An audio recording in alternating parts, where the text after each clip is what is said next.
தெரிவித்துக் கொள்கின்றோம். என் பெயர் ஜார்ஜ். மரத்தை வெட்டினோம், புவியை வெப்பமாக்கினோம், நெகிழி பையை புதைத்தோம், மண்ணின் வளமையை குறைத்தோம், ஓசோனின் ஓட்டையிட்டு ஓயவில்லை, மண்ணில் மாசொட்ட எனக்கு கொடுக்கப்பட்ட தலைப்பு சூழல் பாதுகாப்பு அனைவரின் பொறுப்பு.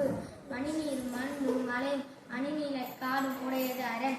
இக்குறளில் வள்ளுவர் வளமான சுற்றுச்சூழல் மனிதர்கள் போர்க்கவசம் போட்டு பாதுகாக்கிறது என கூறுகிறார்.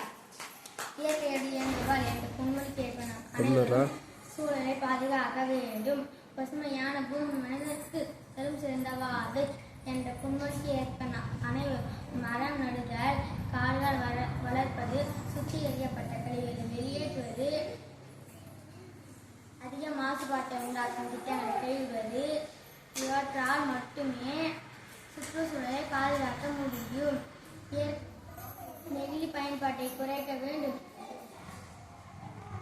இயற்கை உரங்களை பயன்படுத்த வேண்டும். எனவே இனியாவது திரும்புவோம்.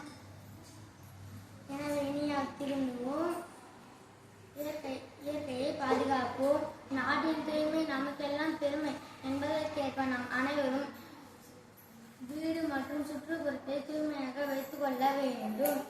மரம் நடுதல், நெகிழி ஒழிப்பு, மக்கும் மற்றும் மக்காத குப்பைகளை பிரித்தெடுப்பது, பொது போக்குவரத்தை பயன்படுத்துதல், நீரை மின்சாரத்தை சிக்கனமாக பயன்படுத்துதல் மற்றும் சூழலை பாதுகாக்க முடியும்.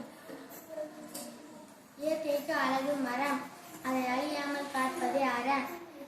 எனவே மரம் நடுவோம், மழை பெறுவோம், மாசு இல்லா சூழலை உருவாக்குவோம், எதிர்கால சந்ததியினருக்கு பரிசளிப்போம்.